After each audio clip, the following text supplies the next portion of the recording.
Bonjour à toutes et à tous. C'est du haut des toits de l'Assemblée nationale, comme vous pouvez le voir avec la tour Eiffel derrière moi, que je souhaitais vous adresser en ce jeudi 1er août un dernier message de synthèse de notre actualité avant ce congé estival pour mon équipe et moi-même.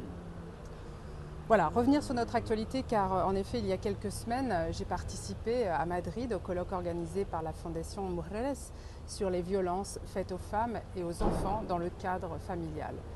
Un colloque qui m'a permis d'entamer un travail ici à Paris car l'Espagne a beaucoup à apporter à la France sur ce sujet. J'ai d'ailleurs rencontré notre garde des Sceaux, Nicole Belloubet, ce mardi et nous avons évoqué ensemble ce sujet et les particularités espagnoles. Dès septembre, je m'engagerai très activement sur ce sujet aux côtés d'autres députés et de la ministre Marlène Schiappa dans le cadre du Grenelle contre les violences faites aux femmes. Je vous tiendrai évidemment au courant de mon actualité sur ce sujet dès la rentrée.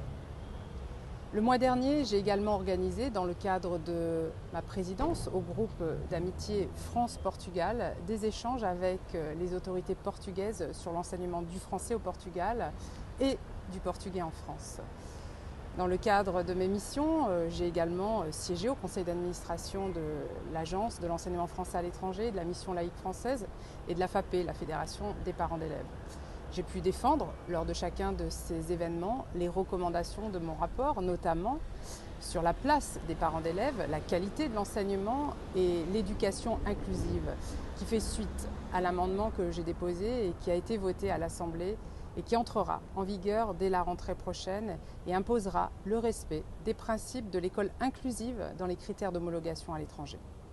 Le président de la République s'exprimera d'ailleurs fin août au sujet de l'enseignement français à l'étranger et donnera les grandes orientations de la réforme lors de la conférence des ambassadeurs à laquelle je participerai. Vous le savez, je m'implique également sur les sujets de développement durable et de biodiversité.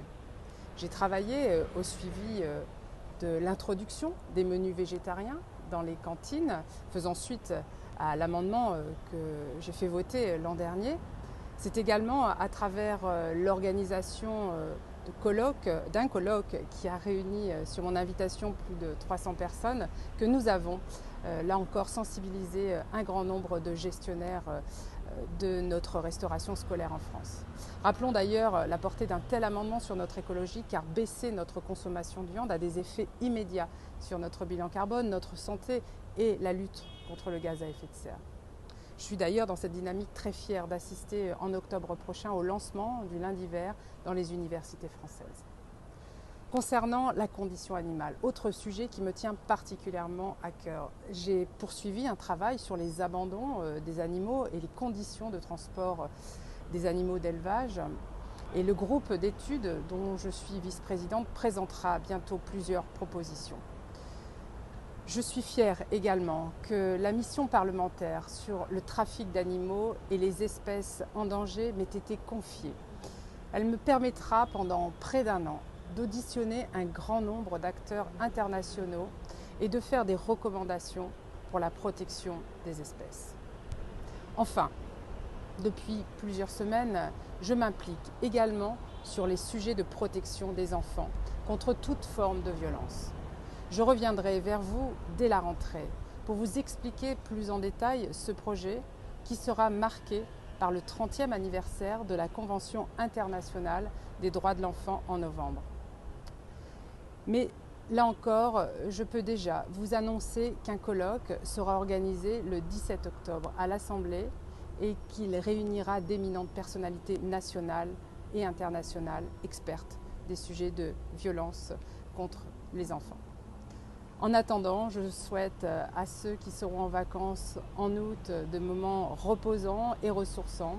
Et je vous souhaite à toutes et à tous un bel été, où que vous soyez dans le monde.